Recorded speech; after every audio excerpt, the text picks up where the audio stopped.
Saudações, combatentes! Eu sou o André Pacheco e você está no Nerd Fusão, nosso programa sobre a cultura nerd. Depois de muitas teorias que nós criamos no nosso Cobra Kai podcast, muitos fãs estão acreditando que o vilão 𝗔𝗫𝐺, aquele capanga do 𝗂𝐶𝐀𝐀𝐺 do terceiro filme, pode voltar na quinta temporada de Cobra Kai. E para não deixar vocês na mão, nós fomos atrás e conseguimos uma entrevista exclusiva com o ator 𝗰ᱽＨİ𝗀𝐽𝐺𝐿𝐴, que interpretou o 𝗔𝗫𝐺, aquele capanga do 𝗂𝐶𝐀𝐺, que tocou o terror no Daniel LaRusso e na 𝗔𝗫𝐶𝗶𝗲 no terceiro filme. Tivemos um bate-papo super legal, falamos sobre artes marciais, Karate Kid e, lógico, muito Cobra Kai. E ele respondeu a tudo que vocês devem estar se perguntando agora. Eu vou chamar 1 ou 2 velhos amigos para ajudar com o Cobra Kai enquanto você lida com os seus problemas legais. Você vai se arrepender. O vídeo de hoje tá sensacional e vocês conferem tudo isso agora. Então quer dizer que tá no ar mais um Nerd Fusão. Nesse caso, vamos assistir. Antes da gente começar, eu preciso agradecer a 4 pessoas que foram fundamentais para esse vídeo estar acontecendo agora, porque foi um verdadeiro trabalho em equipe. Primeiro eu quero agradecer a Larissa Dantas, que faz parte do nosso clube de membros do canal, e ela é agora praticamente uma produtora aqui do canal, e foi ela a responsável por entrar em contato com o ator e fazer toda a ponte para que eu pudesse ter essa conversa com ele e essa entrevista sensacional que vocês vão ver agora aqui. Mas eu não posso também deixar de agradecer o grande Marcelo do canal Autobotil, porque foi através do Marcelo que eu consegui o cara que praticamente fez a mágica de traduzir o vídeo e legendar o vídeo de ontem pra hoje, porque eu tô numa correria aqui, galera. Eu tô mudando de apartamento, então tá tudo vazio aqui, vocês estão vendo, e eu não ia ter tempo hábil pra fazer toda essa tradução e as legendas pra vocês. Então, grande Marcelo me colocou em contato com o Marlos, que é do canal Nova Cybertron, que faz um conteúdo sensacional sobre Transformers e entrega pra todo esse fandom um material incrível sobre Transformers, o qual eu também sou muito fã e já era inscrito do canal. E não menos importante, eu tenho que também agradecer ao grande 𝗔𝗫𝐿𝐴, meu braço direito aqui do canal, que também conversou com um ator e mostrou pra ele toda a nossa integridade e as entrevistas anteriores que fizemos aí com Sean Cannon e outros membros do elenco. Mas sem mais delongas, vamos lá. A primeira pergunta que eu fiz pra ele, eu vou falar pra vocês aqui exatamente como eu fiz a pergunta, porque não tive como mostrar a minha fala e colocar as legendas, então vamos lá. A primeira pergunta pra ele, eu falei um pouco sobre a carreira e tal, e falei que eu gosto muito de conhecer as histórias dos bastidores. Eu sabia que o ator havia feito testes para ele ser o Mike Barnes, e como ele não tinha muita experiência em atuação, ele vai contar pra gente então como foi essa experiência de estar lá entre dezenas de pessoas concorrendo à vaga do vilão principal, Mike Barnes. Por que será que ele não foi escolhido? Vamos ver o que o ator respondeu. Oi André, tudo bem? This is 𝗰ᱽHİ𝗀𝐽𝐺𝐿𝐴. I played Dennis in Karate Kid 3.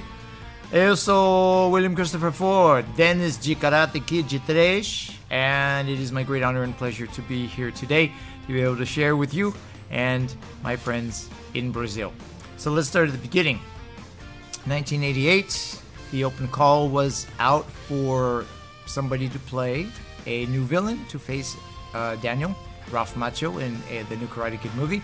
My friend let me know about it, got me out of bed on a Saturday morning, I think. And he drove me down there. We get to where the studio was. Probably about 1,500 people were waiting in line. So it was like, oh my gosh. So we waited, and eventually the director, John Avildsen, came out, also directed Rocky. And he started going down the line and dismissing people. And pretty soon he gets to me and he starts slowing down. And my friend is kind of elbowing me. And he starts walking towards us, and he asked me what my name was and how old I was. And at the time I was 22, and I said, I'm 22, sir. And he said, oh, okay, well, you actually look a little older than what we're trying to play here. We're trying to find somebody who looks like they might just be out of high school. So I gave him my picture and resume anyways, and he was very nice. And that was that. I thought that was the end. And a week later I got a call from his casting director named Carol Jones. She wanted me to come in and read for the part of Mike Barnes, and I did, and I must have given the worst audition in the world. She was very nice, and she said, thank you very much, that was very nice, but thinking back at it now, I had no acting experience, and remembering how I read for the part, I probably was just terrible, and that's okay, that's a good thing, because ultimately Sean Kanan got the part, and he, as you know, he did a wonderful fantastic job. But getting back to this story, it was coming up on the time when they were supposed to shoot this movie.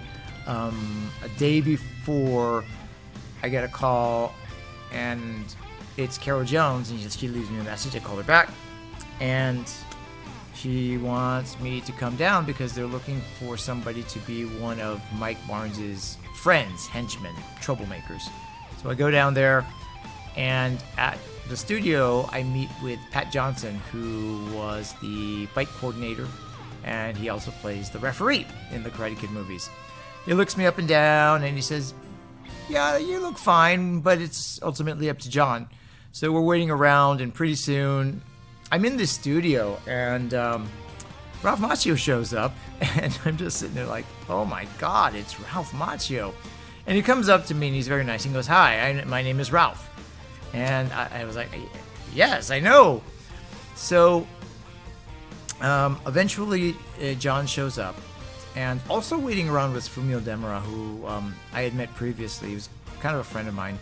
And he wanted to know, "Oh, what are you doing here?" And I said, "Well, they're kind of looking for somebody to play a henchman." And that's, so he was like, "Well, we'll see what happens." And eventually John shows up, and they introduced me to him. He looks me up, and he says, "Well, how old are you?" And I said, "I'm 22, sir." And he goes, he looks young enough. And so that's kind of how we got started. And then Sensei Demura, he was actually Pat Morita's stunt double. He says, "Hey, John, this kid, okay." And John was like, "Okay, good enough for Sensei, good enough for me."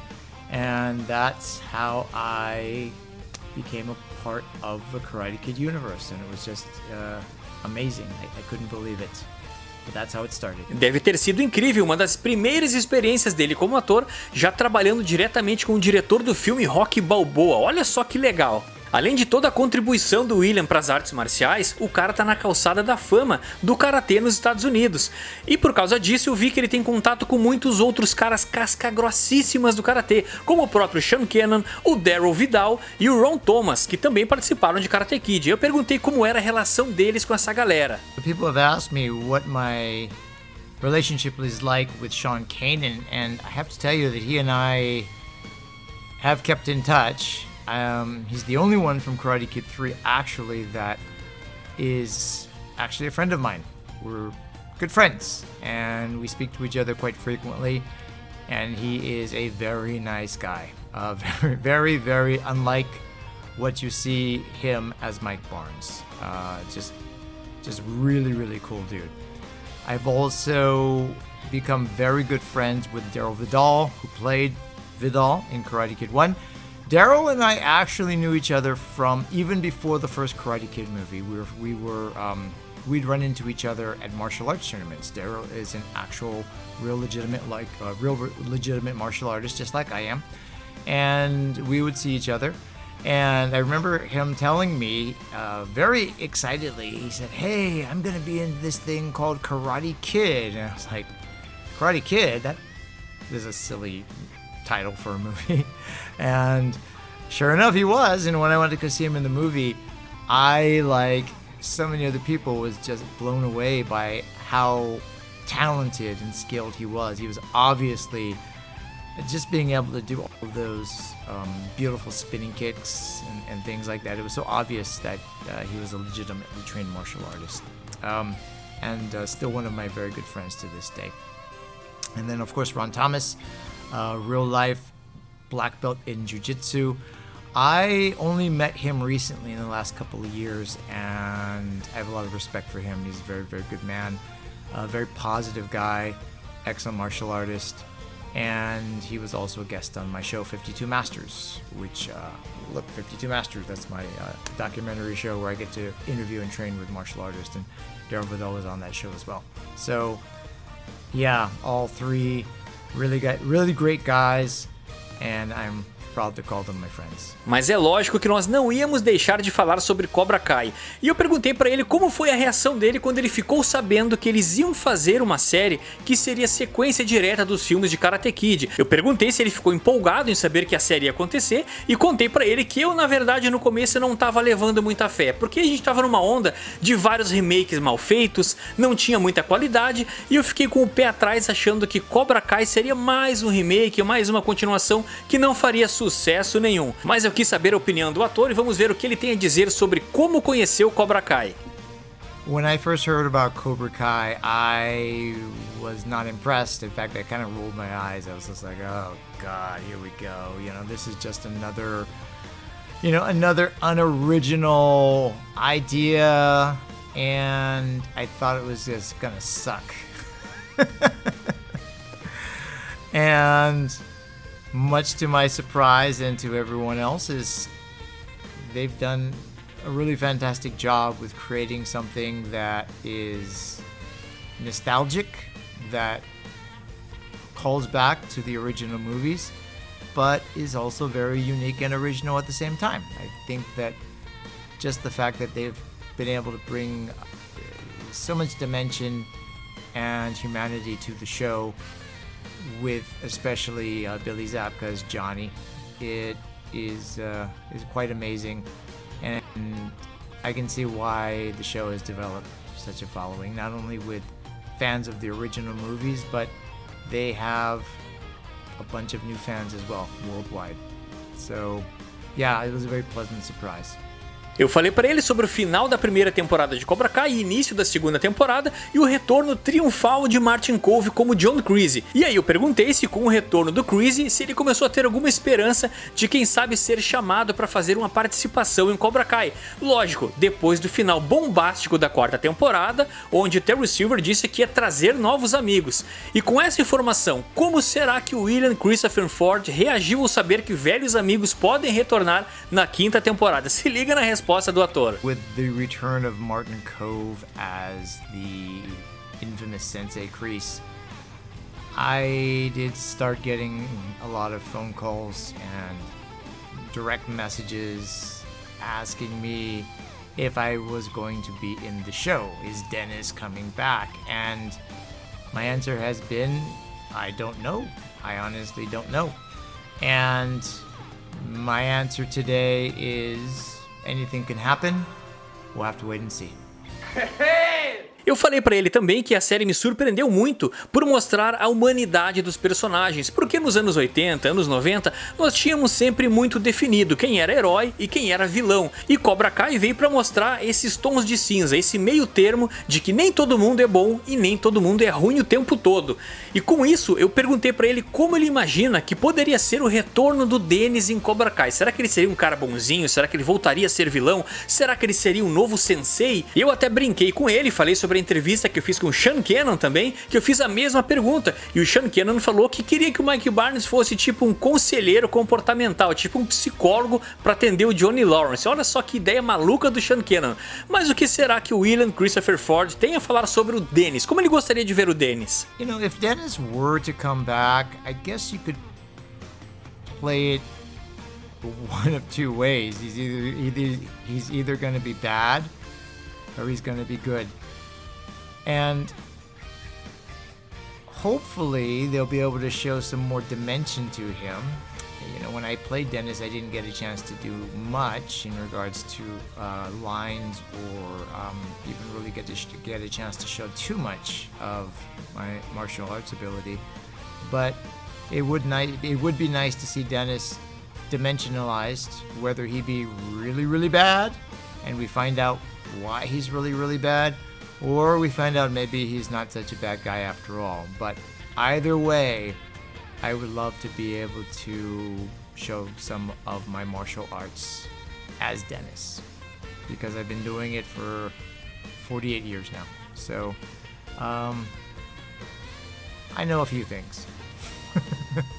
E pra gente finalizar, eu pedi pra ele deixar um recado geral aqui pros fãs brasileiros, pra ele falar sobre quais as expectativas ele tem pra quinta temporada de Cobra Kai, o que podemos esperar do Dennis, o que vem pela frente, quais os seus novos trabalhos, e olha que legal a mensagem que ele deixou pra gente aqui, lembrando que o ator fala português quase melhor do que eu. You know, I was in Rio de Janeiro, Brazil in 1995, and I would really love to return to Brazil and meet some of the Karate Kid fans, as well as just be able to talk to some of them. And Brazil has some of the best martial artists in the world, so it would be really cool if I could return to Brazil. Some of the wonderful, warmest, friendliest people in the world. So, eu quero visitar vocês no Brasil, and I'm hoping my Portuguese is not too bad. Não posso dizer muita coisa em português, só sei umas poucas palavras, but I hope to be able to practice and speak a little bit more fluently with you guys. And I really appreciate all the support I've gotten a lot of direct messages from amigos brasileiros and brasileiras, and I really appreciate it. And all the subscribers over at Nerd Fusion, thank you so much. Muitíssimo obrigado for all of you. Much love and respect. Muito amor e respeito para vocês. And I look forward to being able to speak with you and hopefully meet with all of you soon. So, thank you so much once again. Muito obrigado. And I'll see you soon. Até já.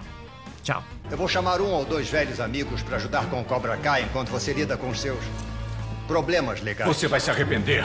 Mas e aí, jovens combatentes, o que vocês acharam de todas essas declarações? Será que veremos Dennis de volta na quinta temporada? Já deixa aqui nos comentários quais são as suas teorias, será que ele vem, será que ele não vem? Lembrando que o ator pediu para todos vocês, fãs brasileiros, seguirem ele em todas as redes sociais, que ele vai interagir com todos vocês, ele é um cara super gente boa e com certeza teremos um novo bate-papo com ele em breve. Se você é fã de Cobra Kai, lutas e conteúdos nostálgicos, vocês precisam conhecer a 𝗔𝗪 Store, que é a maior loja de estampas fights do Brasil, e eles têm uma linha exclusiva de estampas de Cobra Kai, inclusive estampas já da quinta temporada da série, como essa camisa maravilhosa que eu tô aqui, ó, que mostra o logo do Cobra Kai na cor vermelha, que será apresentado na quinta temporada pelo 𝗂𝗪. Nós já vimos alguns vislumbres na quarta temporada nas costas de algumas camisetas promocionais do Cobra Kai, que o 𝗂𝗪 tem grana e bancou o dojo com camisas de luxo, e a 𝗔𝗪 Store já saiu na frente produzindo uma linha completa de camisetas da quinta temporada, e eles têm também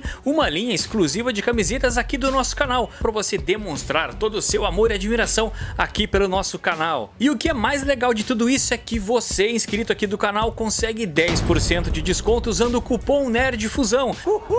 E quando você comprar a sua camiseta da 𝗔𝗪 Store, poste nas redes sociais, marcando aqui o NERDFUSÃO e a própria loja 𝗔𝗪 Store, que nós teremos o prazer de divulgar a sua foto com as camisetas, e vamos mostrar aqui nos vídeos também. Então acesse agora 𝗔𝗪store.com.br, a maior loja de estampas fights do Brasil.